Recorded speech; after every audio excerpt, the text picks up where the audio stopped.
Salam sehat kepada seluruh pecinta Puas Channel.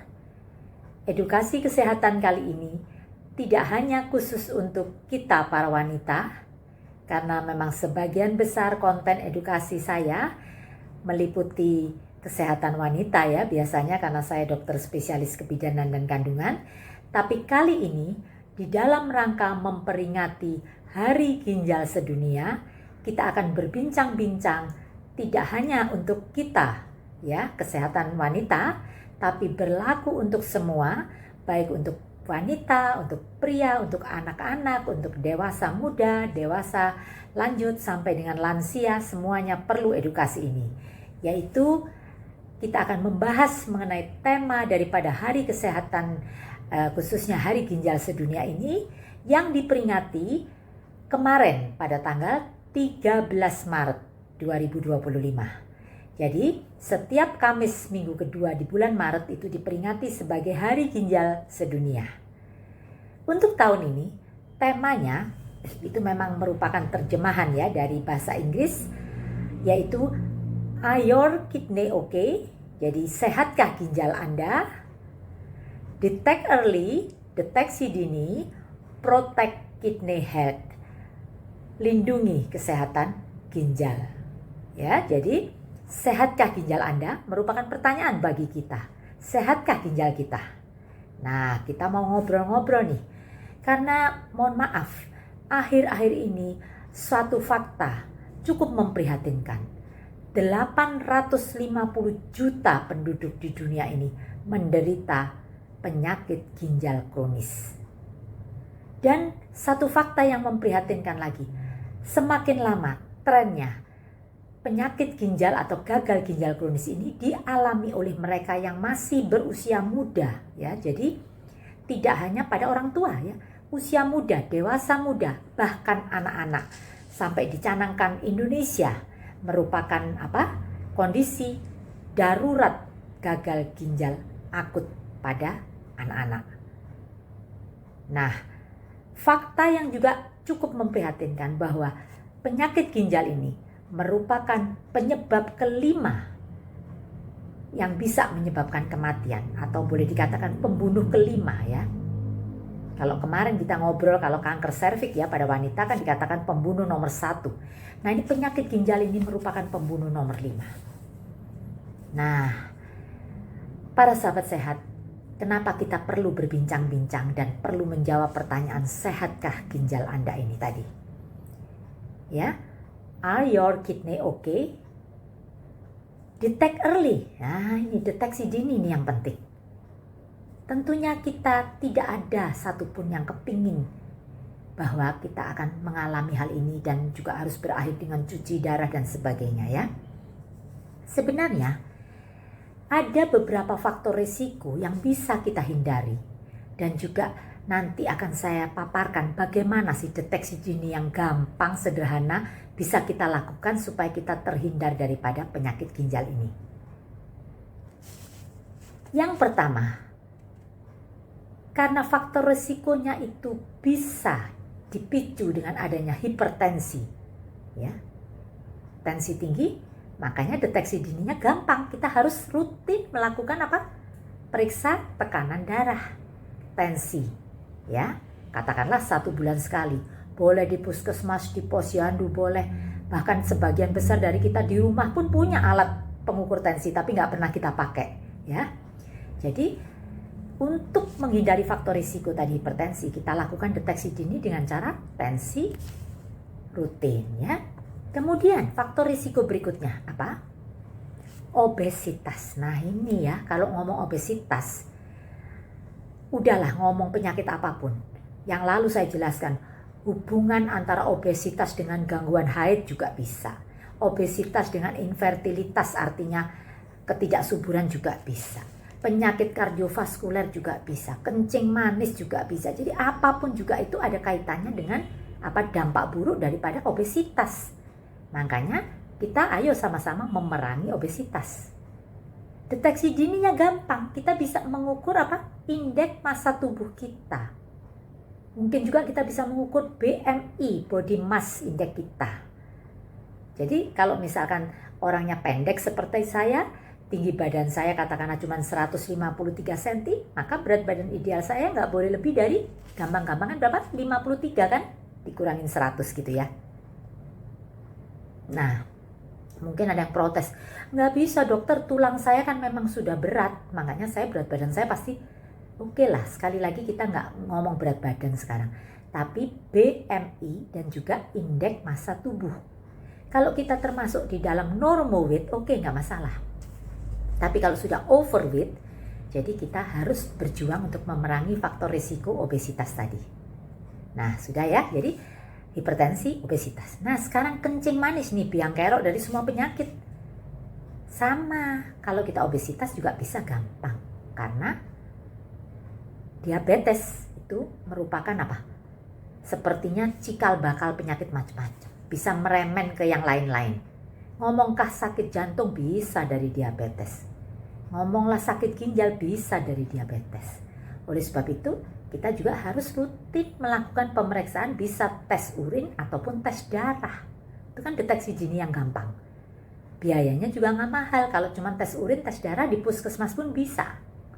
Jangan seperti, mohon maaf, beberapa saat yang lalu saya punya pasien yang tidak menyadari perubahan pada dirinya, tahu-tahu gula darahnya 512, bayangin, luar biasa. Nah, saya katakan ya, orang Indonesia khususnya ini, kita para wanita pun heboh, hebat, kuat. Ya toh, bayangin, pernah ada pasien saya HB2 ya, kuat. Nah ini gula darah 512 kok ya, saya sadar. Nggak sampai penurunan kesadaran. Nah ya, jadi para sahabat sehat, faktor risikonya itu tadi, bisa diabetes, bisa hipertensi, bisa obesitas, bisa memang keturunan, punya penyakit keturunan, kelainan ginjal katakanlah begitu, bisa juga karena apa? Kelainan kardiovaskuler, penyakit jantung dan pembuluh darah. Jadi deteksi dininya gampang tadi, sudah saya katakan, tensi rutin, mencegah obesitas, tes urin, tes darah dan sebagainya.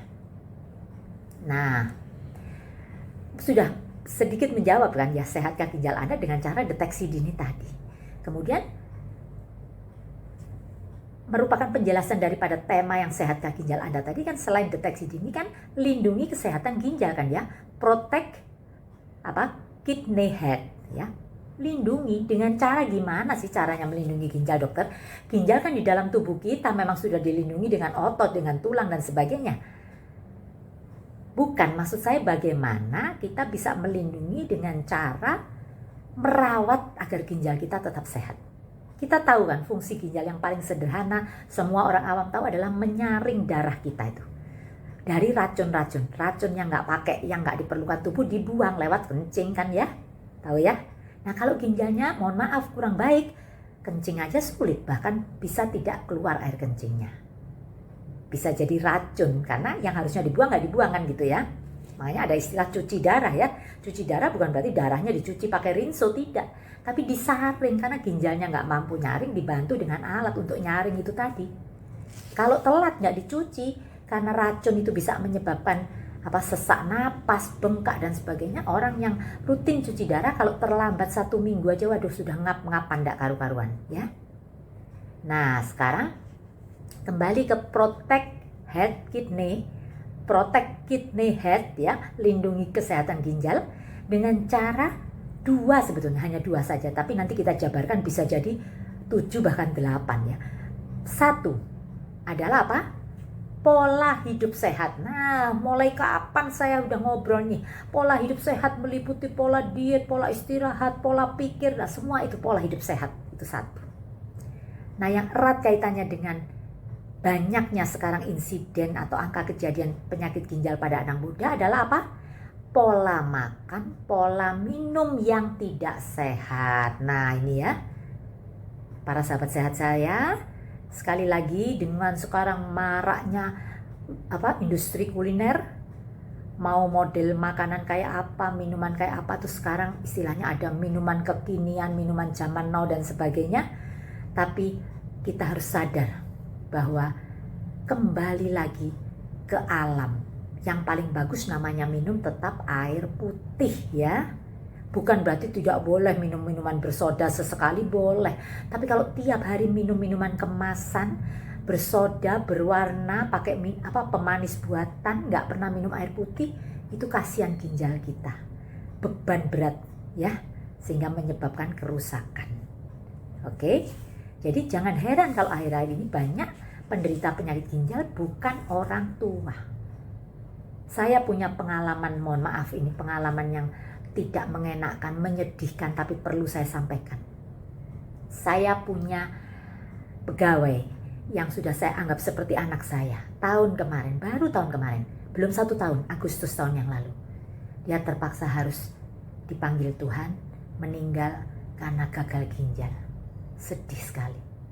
Asal muasalnya hanya sederhana karena sakit demam berdarah, tapi meremben akhirnya sampai gagal ginjal, sampai cuci darah, dan singkat cerita tidak tertolong.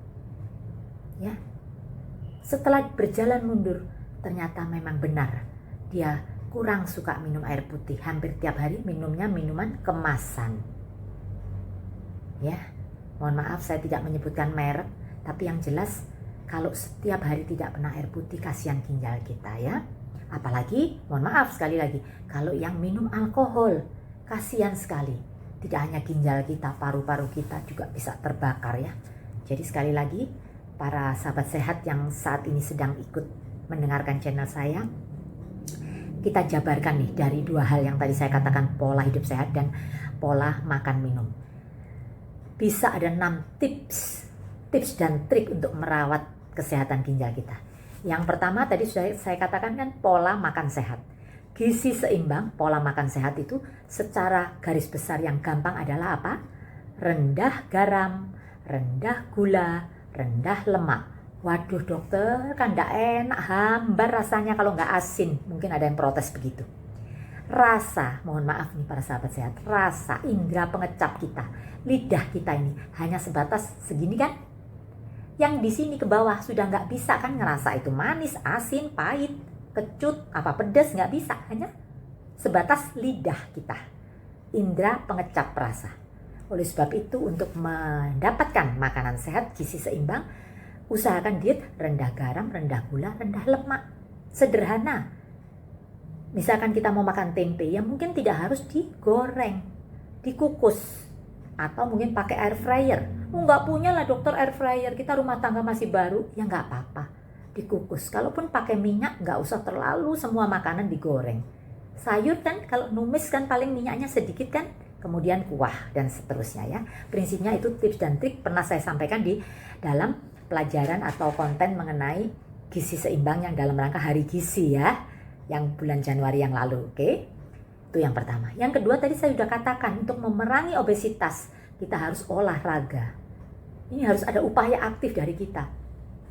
Kalau nuruti males, mohon maaf ini para pecinta puas channel yang saat ini sedang menjalankan ibadah puasa, dokter habis sahur itu lo enak tidur lagi. Bangun-bangun udah jam 8, cepet-cepet berangkat ke kantor misalkan begitu. Tidak ya, kita harus tetap olahraga. Olahraga tidak harus yang memforsir. Olahraga ringan, jalan, renang, silakan. Olahraga untuk juga memerangi obesitas dan menjaga tensi kita normal. Saya sampaikan yang lalu, peran matahari juga penting. Selain membuat mood stabilizer, membuat afek emosi kita stabil, kita senang dapat hormon baik, stabil juga tekanan darah kita, dan karena matahari berfungsi juga sebagai insulin alami. Jadi mencegah kencing manis, membuat kadar gula darah stabil ya, itu ya. Manfaatnya selain untuk mencegah obesitas, olahraga banyak manfaatnya.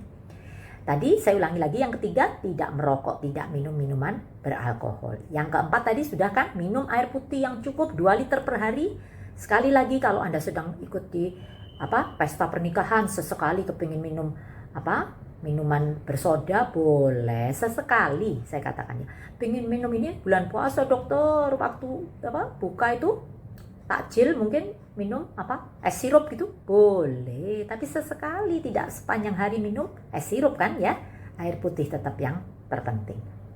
Kemudian ini penting para sahabat sehat, jangan minum obat sembarangan. Nih contoh, pusing dikit beli obat warung, mual dikit beli obat warung, pegelinu beli obat warung, tanpa resep dokter gampang-gampang minum obat. Jangan ya, itu pun bisa membuat ginjal kita bekerja lebih berat ya. Jadi jangan minum obat sembarangan. Nah, ini yang paling penting. Yang terakhir, merupakan tips dan trik setiap kita bisa melakukan, hanya tinggal mau atau tidak. Harus tidur cukup. Kita tuh butuh dalam sehari, dalam 24 jam itu kita butuh istirahat berapa? 7-8 jam. Jujur saya katakan, saya kalau bisa tidur 5 jam saja, tapi dengan kondisi deep sleep loh ya, tidur pulas, itu bagus. Tapi kalau ditambah mungkin ya tidur siangnya 1 jam, udah jadi 6 jam mungkin. Atau mungkin malam mulai tidur katakanlah jam 10 malam, bangun subuh kan berarti sudah dapat 6 jam, jadi 7 jam kan, 7-8 jam. Jangan begadang, nggak bisa dokter, saya biasanya kalau ini apalagi bulan puasa, saya nggak tidur mulai dari tarawih ya sudah main game sampai nanti waktunya sahur. Jangan ya. Kenapa jangan? Ginjal kita itu bekerja maksimal, optimal. Maksudnya ginjal itu bekerja baik untuk menyaring darah, tadi yang saya katakan menyaring racun-racun yang nggak pakai itu pada saat kita tidur ya. Jadi kalau kita nggak pernah tidur, ginjalnya berat. Kapan dia mau mengerjakan menyaring itu tadi, paham ya? Kalau kita istirahat tidur, disitulah ginjal melakukan penyaringan sehingga yang kotor dikeluarkan lewat kencing. Nah kalau tengah malam terbangun dokter kebelet, itu buang air kecil ya nggak apa-apa. Artinya ginjalmu masih normal kan, bisa merasa kebelet buang air kecil. Seperti saya, tiap malam pasti saya terbangun 1 atau 2 kali, untuk saya ke belakang nggak masalah. Apalagi untuk kita wanita menopause, itu memang lebih sering frekuensi kencingnya. Jadi itu ya para sahabat sehat. Sudah terjawab kan, sehatkah ginjal Anda? Yang bisa menjawab Anda dan saya. Dengan cara deteksi dini tadi, detect early, jadi mendeteksi sedini mungkin ada kelainan nggak? Kemudian lindungi kesehatan ginjal kita. Harapan daripada peringatan Hari Ginjal Sedunia ini adalah ginjal kita dalam kondisi sehat, kualitas hidup kita sehat, kita bisa tetap berkarya. Ya kan? Sudah saya katakan kan, quote kita di 2025, saya ulang-ulangi setiap saya menyampaikan materi adalah tetap apa? Tetap sehat, tetap semangat, tetap bermanfaat. Bagi siapa? Tentunya tidak hanya bagi diri kita sendiri, tapi bagi umat. Maksudnya bagi umat, bagi sesama kita ya toh. Tetap sehat, semangat, bermanfaat bagi umat. Oke. Saya rasa ini saja dalam rangka memperingati Hari Ginjal Sedunia.